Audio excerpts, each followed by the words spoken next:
رب العالمین والصلاة والسلام علی من لا نبی بعدہ اما بعد فاعوذ باللہ من الشیطان الرجیم بسم اللہ الرحمن الرحیم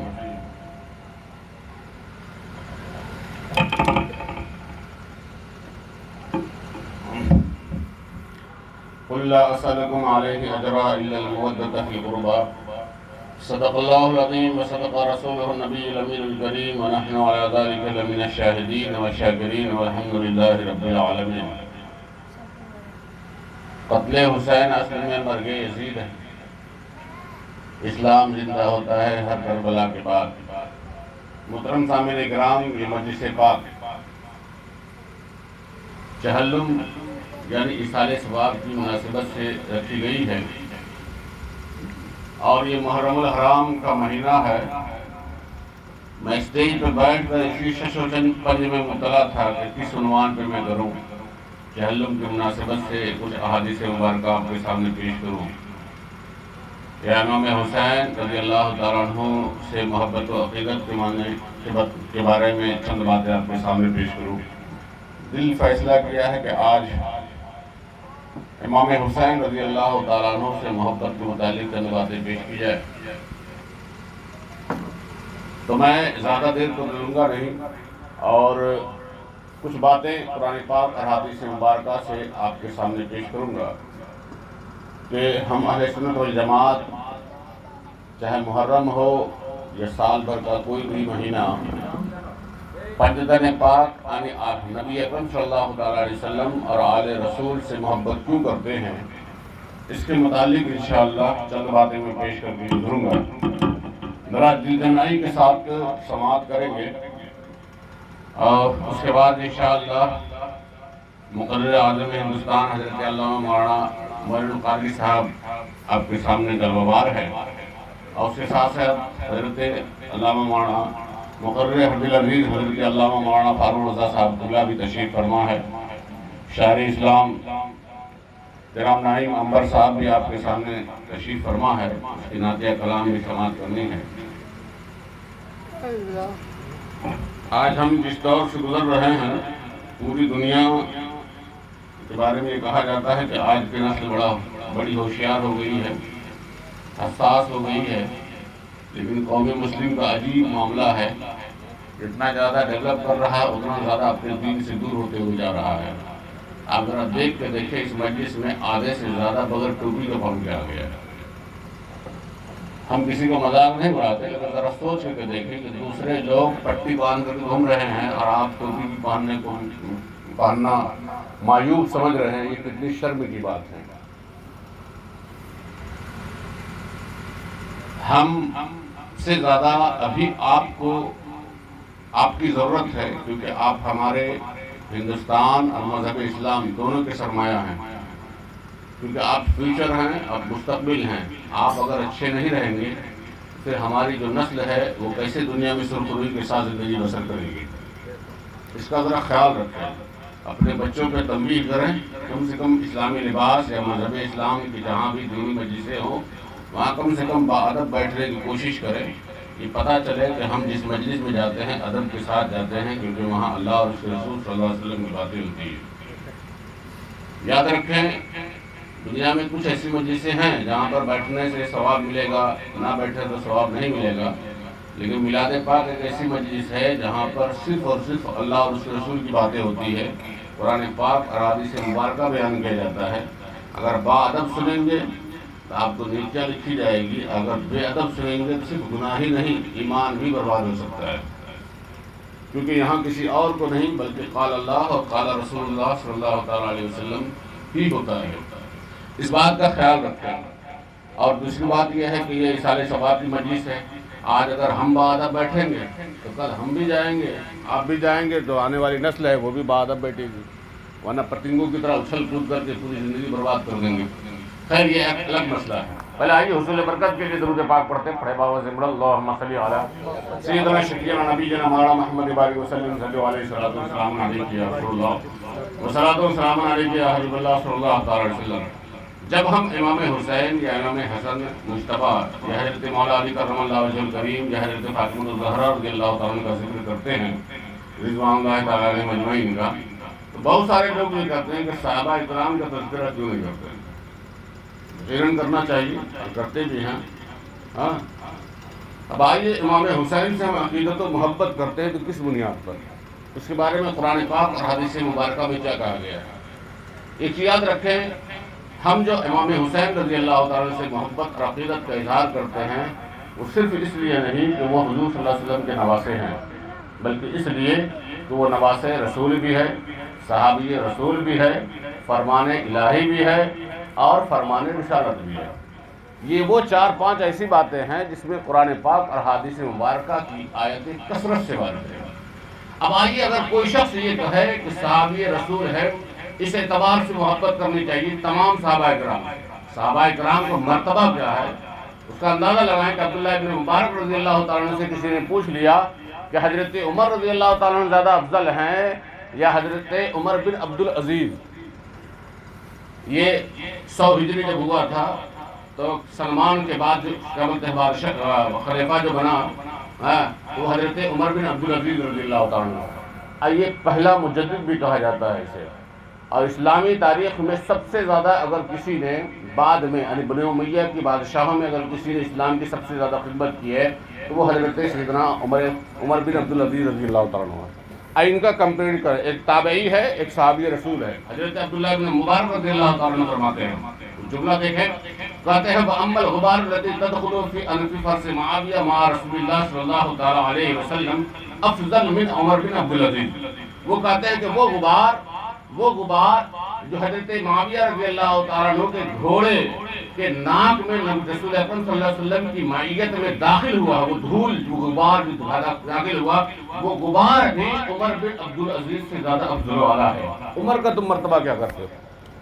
یعنی صحابہ کا اتنا بڑا بلند بارہ مرتبہ ہے۔ حدیث پاک میں ہے طوبیٰ لمن رآنی وآمن بی، دنیا میں سب سے اگر کوئی زیادہ خوش نصیب انسان ہے وہ صرف اور صرف صحابہ اکرام ہے جس نے نبی کو دیکھا اور اس پر ایمان لے آیا۔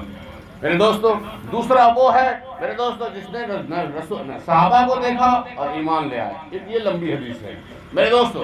ایک بات یہ بھی بتا دیں، صحابہ کا مرتبہ اتنا بلند والا ہے کہ جس طرح اللہ اور اس کے رسول صلی اللہ تعالیٰ علیہ وسلم کو مانے بغیر، ان سے محبت کیے بغیر کوئی شخص ایمان والا نہیں ہوتا، اسی طرح کوئی بھی شخص اس وقت تک ایمان والا نہیں ہوگا جب تک کہ وہ اپنا ایمان کیا بولتے ہیں صحابہ کرام کے ایمان کی طرح ایمان نہ لے آئے۔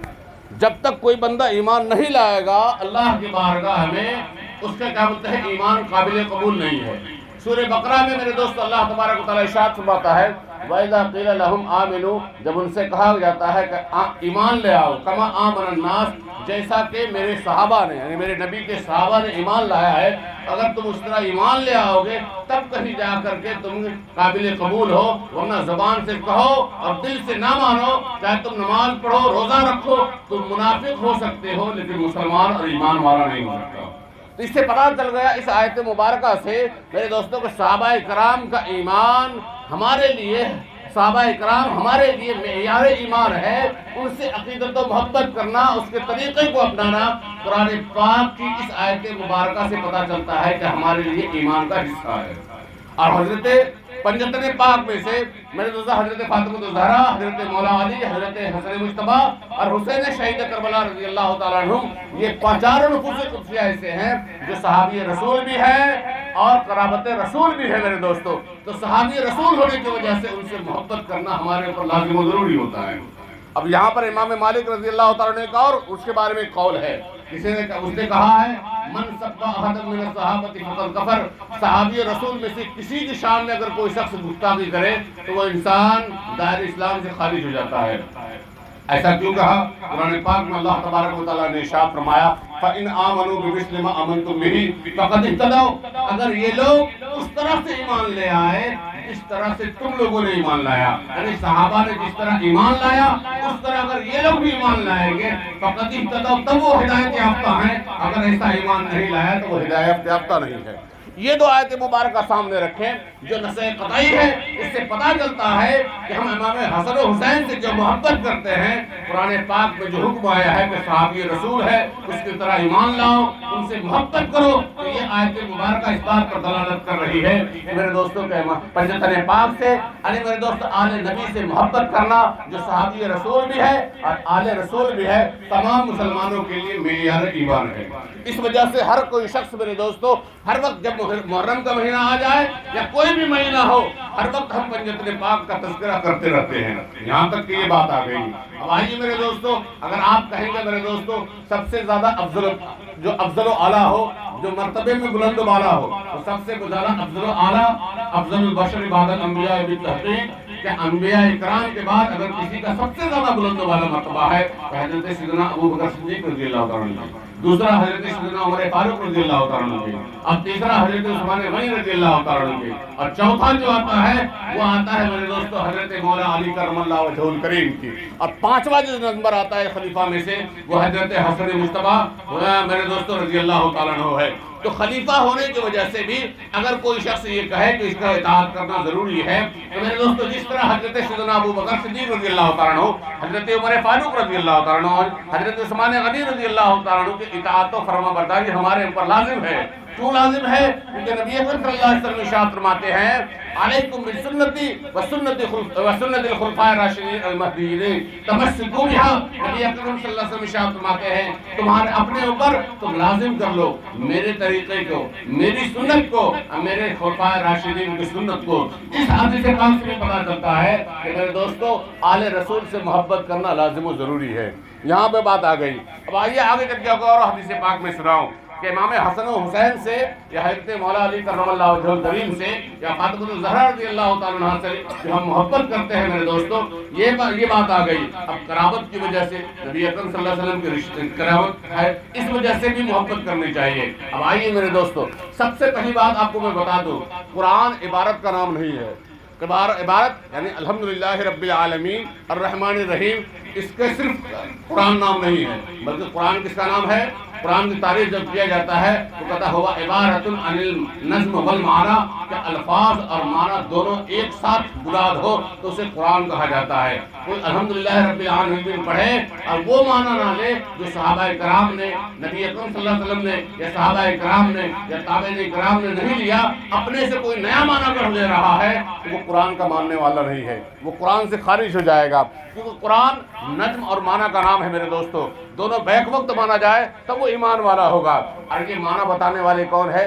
سب سے بہترین معنی بتانے والے اللہ کے رسول صلی اللہ تعالیٰ علیہ وسلم ہے۔ اور اللہ تبارک و تعالیٰ کی طرف سے جب یہ آیت مبارکہ نازل ہوئی، یہ آیت مبارکہ نازل ہوئی کہ میں آپ سے کچھ نہیں مانگتا، میں تم لوگوں سے کچھ نہیں مانگتا سوائے اس بات کے جو میرے قریبی رشتہ دار ہے، تم ان سے محبت کیا کرو، ان سے محبت کرو۔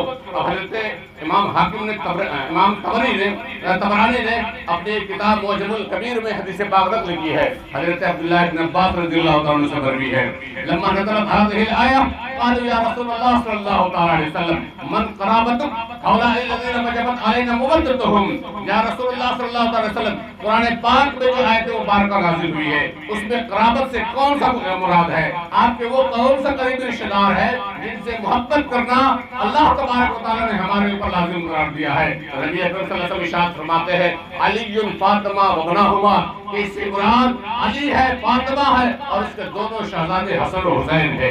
میرے دوست آپ اندازہ لگائیں قرابت کا معنی جب یہاں پر نبی اکرم صلی اللہ علیہ وسلم سے فکس ہو گیا کہ یہاں پر قرابت سے معنی صرف یہ ہے کہ امام حسن مجتبی اور حسین شہید کربلا اور مولا علی کرم اللہ وجہ الکریم اور فاطمہ الزہرا ہے، اس کے علاوہ کوئی دوسرا کا معنی لینا مراد نہیں لیا جا سکتا ہے۔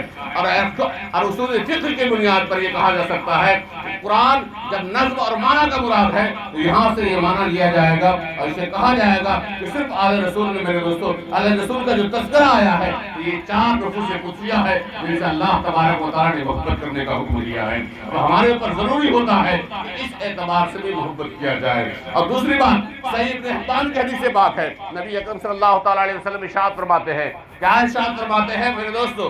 نبی اکرم صلی اللہ علیہ وسلم ارشاد فرماتے ہیں من صلی ولم یصلی فیہا علی وعلی آلی فلم تقبل۔ نبی اکرم صلی اللہ علیہ وسلم ارشاد فرماتے ہیں اگر تم نماز ادا کرو، تم میں سے اگر جو شخص نماز پڑھ رہا ہے اس نماز کے اندر مجھ پر اور میرے آل پر درود نہ پڑھے تو اس کی نماز قبول نہیں ہوتی ہے۔ آپ کسی بھی مکتب فکر کا امام ہو، مولوی ہو، مولانا ہو، عالم دین ہو یا مفتی ہو، ان سے پوچھیں کہ سب سے افضل ترین درود کیا ہے؟ وہ کہیں گے درود ابراہیم ہے جو ہم نماز میں پڑھتے ہیں، تشہد کے بعد پڑھا جاتا ہے، وہ درود سب سے افضل والا ہے۔ آپ کہیں گے وہ پڑھ کے بتائیں کیا ہے؟ وہ کہے گا اللہم صلی علی محمد وعلی آل محمد۔ یہ آل محمد سے مراد میرے دوستو نبی اکرم صلی اللہ علیہ وسلم کے خاندان نبوت ہے، خاندان ہے میرے دوستو۔ جس خاندان پر اللہ تبارک و تعالیٰ نے، جس کے اولادوں پر اللہ تبارک و تعالیٰ نے میرے دوست نماز جیسے افضل عبادت میں درود پڑھنا لازم قرار دیا ہو، ان سے محبت کرنا کیسے ناجائز ہوگا، کیسے بدعت ہوگا میرے دوستو؟ آپ ذرا سوچ سکتے ہیں میرے دوستو۔ اگر غلط ہوتا تو اللہ اور اس کے رسول صلی اللہ علیہ وسلم نماز کے اندر میرے دوستو تشہد کے بعد درود پڑھنے سے منع کر دیا جاتا، لیکن افضل ترین درود میں شمار یہی ہوتا ہے میرے دوستو۔ یہاں ایک بات اور بھی مراد ہوں، تو درود پاک پڑھتے اللہم صلی علی سیدنا شفیعنا نبینا مولانا محمد بارک وسلم صلو علیہ الصلوۃ والسلام علیہ یا رسول اللہ صلی اللہ علیہ وسلم۔ ٹائم بہت کم ہے، مختصر ہے، ہمارے مقررین کا بڑا لیکن لمبا تانتا لگا ہوا ہے۔ میں یہ چاہتا ہوں کہ چند باتیں جلد سے جلد آپ کے سامنے میں پیش کر دوں قرآن پاک اور احادیث مبارکہ کی روشنی میں۔ میرے دوستو ایک حدیث پاک میں سنانے جا رہا ہوں، اور میرے دوستو اب ایک طرف سے فردن آل رسول کے بارے میں بتایا جا رہا ہوں کہ آل رسول کے بارے میں قرآن پاک میں حکم آیا ہے، اسی طرح احادیث مبارکہ میں۔ پہلی حدیث میں نے بیان کی، دوسری حدیث سنیں۔ یہ دوسری حدیث جو ہے وہ مختلف طرق سے ہے، کئی صحابہ کرام سے مروی ہے اور الگ الگ صحابہ کرام سے الگ الگ الفاظ میں مروی ہے۔ نبی اکرم صلی اللہ علیہ وسلم ارشاد فرماتے ہیں، پہلی جو روایت جو پہلی سند سے بیان کی جاتی ہے وہ نبی اکرم صلی اللہ علیہ وسلم ارشاد فرماتے ہیں انی تارک فیکم الثقلین، میں تمہارے درمیان دو عظیم الشان چیزیں چھوڑے جا رہا ہوں۔ دوسری روایت میں ہے انی تارک فیکم امرین، میں تمہارے درمیان دو عظیم چیزیں چھوڑے جا رہا ہوں۔ تیسری روایت ہے نبی اکرم صلی اللہ علیہ وسلم ارشاد فرماتے ہیں جس کے اندر الفاظ چینج کیا گیا ہے، ورنہ روایت تو بہت سارے ہیں میرے دوستو، اس میں نبی اکرم صلی اللہ علیہ وسلم ارشاد فرماتے ہیں انی تارک فیکم خلیفتین، میں تمہارے درمیان میرے بعد دو سچے جانشین چھوڑے جا رہا ہوں۔ اس کے بعد نبی اکرم صلی اللہ علیہ وسلم ارشاد فرماتے ہیں وہ دو چیزیں کیا ہے، دو ثقلین کیا ہے، امرین کیا ہے، خلیفتین کیا ہے، یہ جو تین الفاظ استعمال کیے ہیں۔ اس کے بعد نبی اکرم صلی اللہ علیہ وسلم ارشاد فرماتے ہیں احدہما، ان دونوں میں سے ایک کتاب اللہ فیہ ہدی والنور، یہ کتاب اللہ ہے جس کے اندر نور ہے، ہدایت ہے۔ دوسری روایت میں ہے کیا ہے، ممدود بین السماء والارض، یہ زمین سے لے کر آسمان تک کے اس کی رسائی ہے، اسے تھامے رہو گے گمراہ نہیں ہوگے۔ تیسری روایت ہے میرے دوستو طرف بیدہ و طرف بیدہ اللہ، اس کا ایک کنارہ بندے کے ہاتھ میں ہے، دوسرا کنارہ رب ذوالجلال کے دستے قدرت میں ہے۔ اس لیے قرآن پاک کے بارے میں نبی صلی اللہ علیہ وسلم ارشاد فرماتے ہیں اسے تھامے رہو، اسے مضبوطی سے پکڑو، اس کے اندر پڑھو کہ اللہ تبارک و تعالیٰ نے کیا کیا احکام تمہارے اوپر نافذ کیا ہے، اسے پڑھو، اسے سمجھو، اپنی زندگی میں لاؤ تو تمہیں کامیابی ملے گی۔ اور اس کے بعد نبی اکرم صلی اللہ علیہ وسلم ارشاد فرماتے ہیں، کیا ارشاد فرماتے ہیں میرے دوستو؟ آگے چل کے ارشاد فرماتے ہیں، اور اس کے بعد جو روایت ہے اس میں فرماتا ہے وَأُخْرَاهُمَا، اور ان دونوں میں سے دوسرے کیا ہے، فطرتی و آلی، وہ میرے خاندان والے ہیں، میرے آلے ہیں، میری اولاد ہے، ان سے تو محبت کیا کرو، ان سے اللہ سے ڈرا کرو میرے دوستو، اللہ سے ڈرا کرو۔ یہاں بات یہ ہے جب آل رسول کی بات آ جاتی ہے تو بہت سارے مولوی پھرکنے لگتا ہے کہ یہ حدیث میں تو یہ الفاظ ہے احدہما کتاب اللہ و اخراہما سنتی۔ یہ چیز یاد رکھیں، جتنی بھی روایت ہے ان روایت میں سے صرف ایک روایت ہے جس میں سنت کا ذکر ہے، مطلب جتنی بھی احادیث مبارکہ میں روایتیں آئی ہیں میرے دوستو اس میں صرف اور صرف قرآن کے بعد اگر کسی کا نام لیا گیا ہے تو وہ آل رسول ہے۔ آپ ان سے اندازہ لگا سکتے ہیں کہ آل رسول کا کتنا بلند بالا مرتبہ ہے۔ اور اتنا ہی نہیں ارشاد فرمایا، کیا ارشاد فرمایا ہے، تمسکوا بہما، اسے مضبوطی سے تھامو، لم یفترقا، یہ کبھی بھی ایک دوسرے سے جدا نہیں ہوں گے۔ یعنی قرآن پاک اور آل رسول یہ کبھی ایک دوسرے سے جدا نہیں ہوں گے، اس لیے ان دونوں کا آپس میں ایک ساتھ پکڑو۔ خالی قرآن پکڑو گے گمراہ ہو جاؤ گے، آل رسول سے لے ہو، محبت رسول کا دعویٰ، محبت آل بیت کرتے رہو جیسے شیعہ حضرات تیار کرتا ہے، اگر یہ بھی کرو گے تو گمراہ ہو جاؤ گے۔ بیک وقت دونوں چیزیں لو۔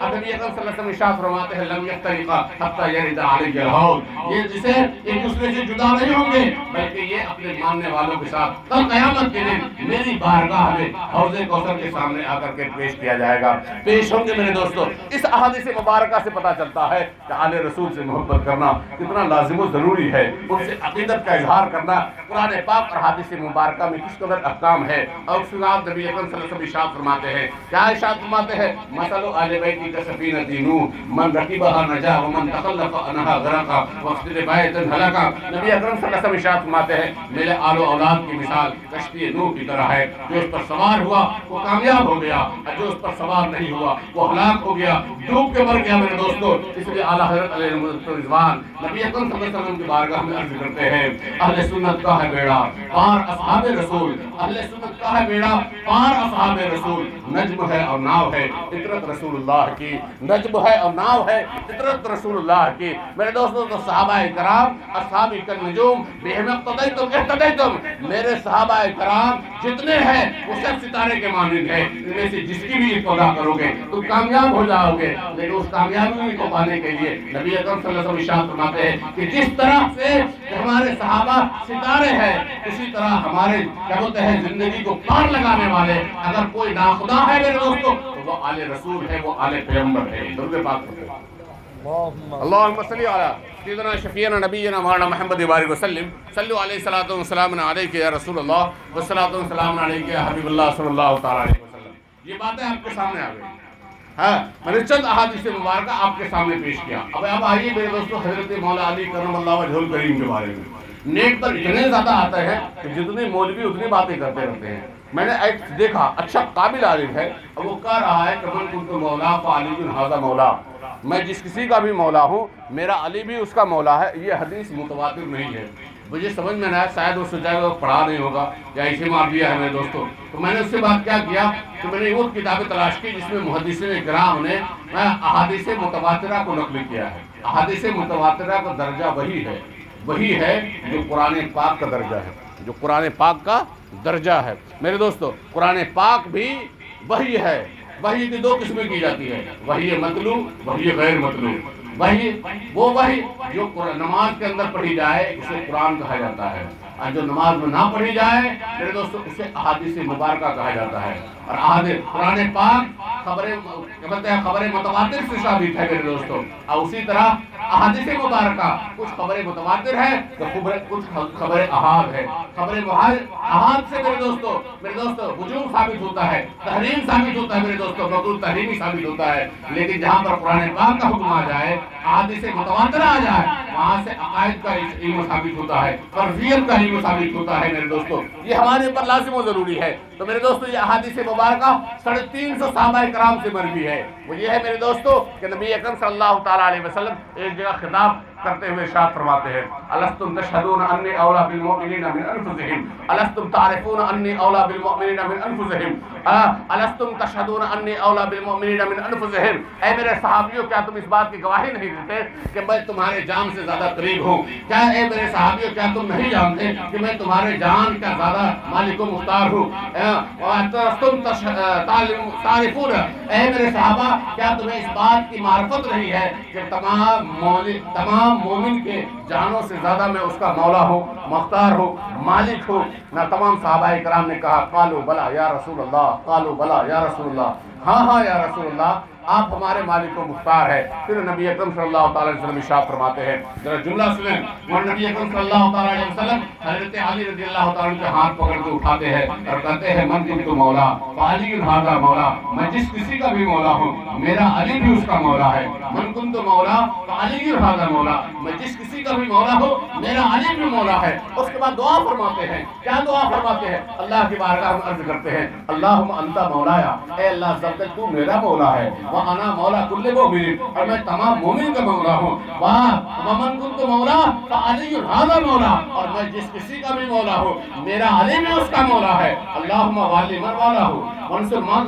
والی من والا ہوں وعادی من عادہ ہوں منصر من نصرہ ہوں وخذل من خذلہ ہوں. نبی اکرم صلی اللہ علیہ وسلم ارشاد فرماتا ہے اے اللہ عز و جل جو میرے بانی علی کو مولا کہے اس کا مولا بن جا, جو اسے عداوت رکھے اسے برباد کر دے, جو اس کے لیے مدد کرے اے اللہ تو اسے دو جہاں میں مدد فرما, اور جو اس سے بغض و کینہ رکھے اسے تو جہنم میں ڈال دے. یہ نبی اکرم صلی اللہ علیہ وسلم دعا کر رہے ہیں. تمام صحابہ اکرام میرے دوستو آمین کہہ رہے ہیں. اللہ کی طرف سے حضرت جبریل امین کو حکم ہوتا ہے اے طائر اسرا دیکھ کیا رہے ہو, فرش زمین پر آج میرا محبوب اپنے غلام کو ولایت کا درس دے رہا ہے, ولایت کا پیغام دے رہا ہے. جاؤ کہ عرش معلیٰ پر بھی اس کے غلام کا تذکرہ ہو رہا ہے. اور حضرت جبریل امین یہ آیت مبارکہ قرآن پاک کی آیت مبارکہ لے کر کے نازل ہوئے.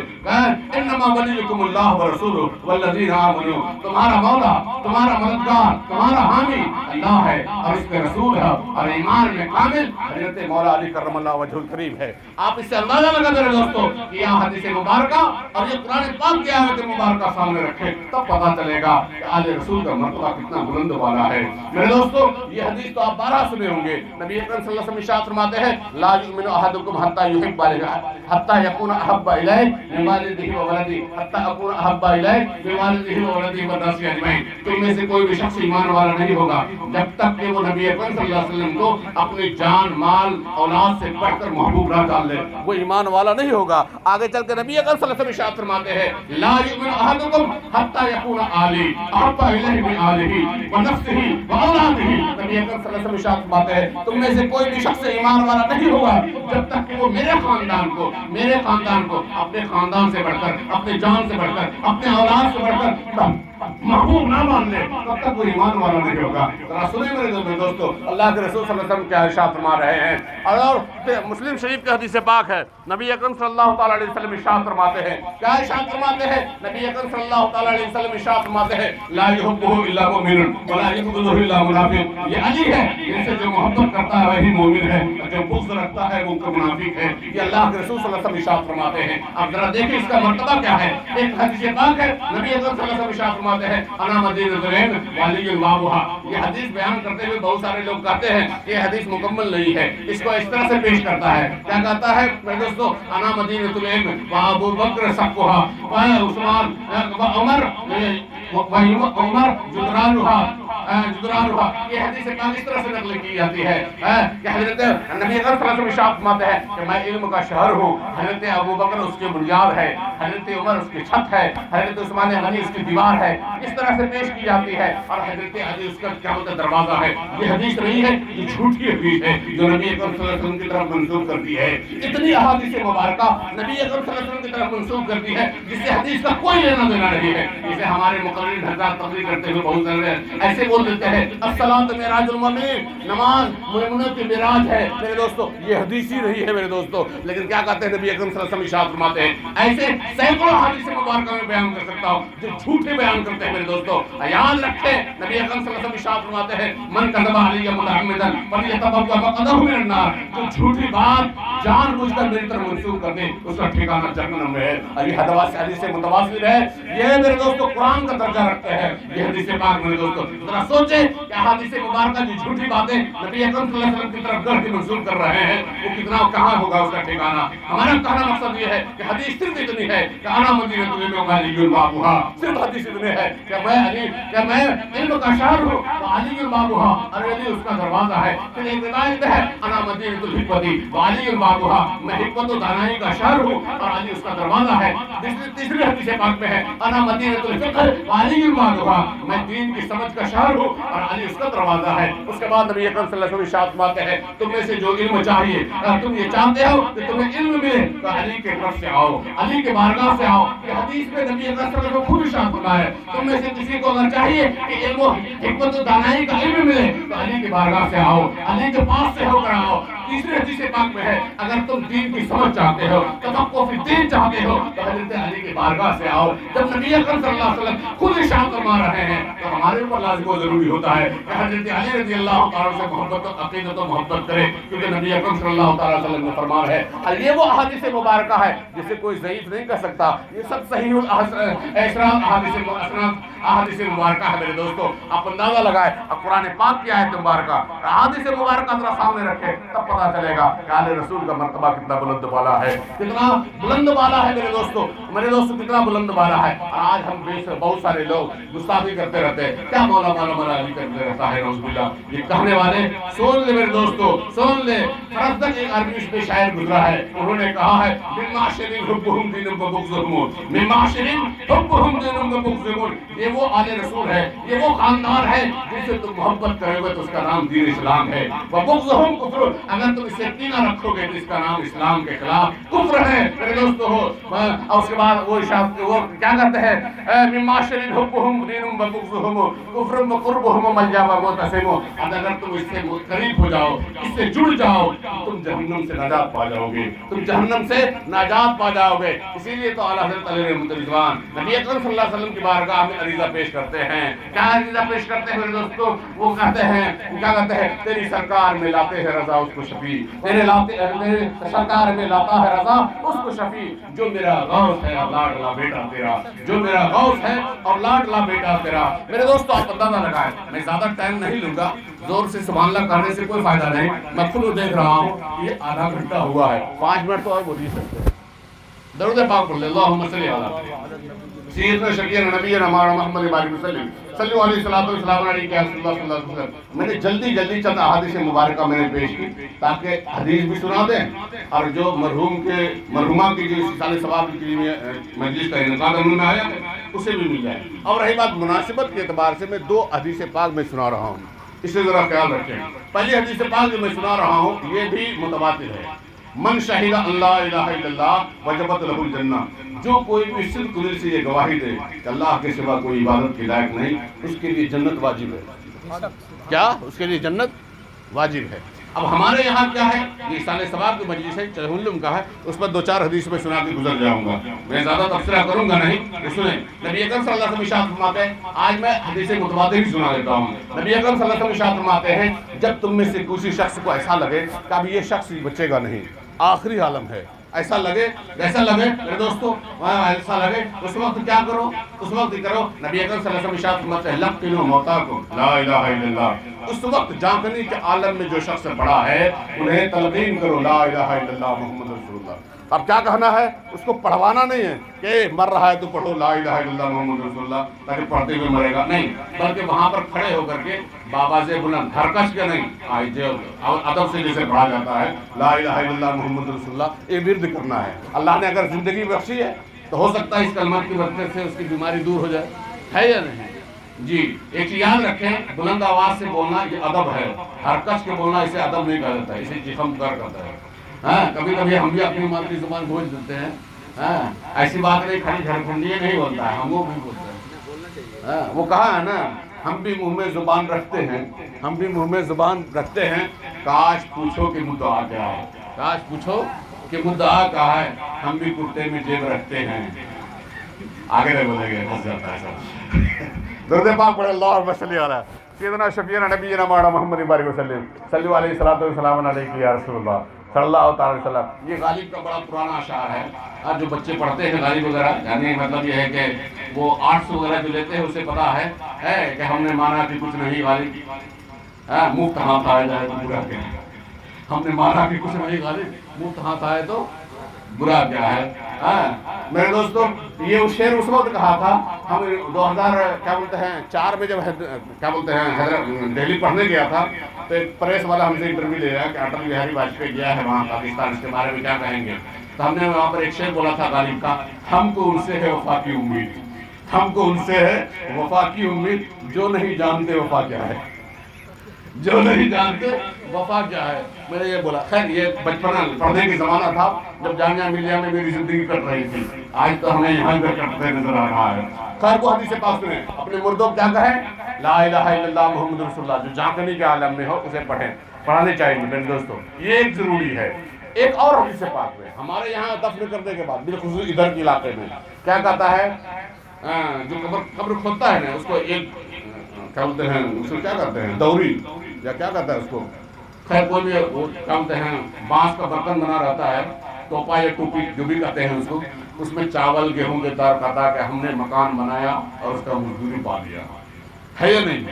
ہم نے مکان بنایا اور مزدوری پا لی. ٹھیک ہے آپ بولتے ہیں، پتہ چل جائے کہ مردے کو، لیکن بہتر اس سے یہ ہے وہ کہیں یا نہ کہے. لیکن حدیث پاک میں ہے، علامہ ابن جوزی نے کتاب الروح میں کیا ہے، لقنوا موتاکم، اپنے مردوں کو تلقین کرو، ایک جانگنی کے حالت میں. دوسرا یہ ہے کہ جب دفن کر لو اب دعا کر لو، دعا کر لو. کیا دعا جب کر لو تو وہاں پر کیا کہو، اے فلاں ابن فلاں، فَإِذَا فَرَغْتُم مِّن دَفْنِهِ، جب اس کے دفن سے فارغ ہو، فَلْيَقِفْ عَلَىٰ قَبْرِهِ، تو اس کے قبر پر کھڑے ہو اور کہو یا فلاں ابن فلاں اذکر، یا فلاں اذکر. یا اگر عورت ہے تو کہو یا فلانا بنت فلاں اذکری. میرے دوستو اس طرح سے کہو، اے فلاں ابن فلاں یاد کرو، یاد کرو، یاد کرو. کیا یاد کرو؟ خرجت من دنیا، خرجت من دنیا قائلا لا الہ الا اللہ محمد رسول اللہ. تم اس دنیا سے گئے ہو یہ کہتے ہوئے لا الہ الا اللہ محمد رسول اللہ. اس کے بعد کہو کہ تمہارا رب اللہ ہے، رضیت باللہ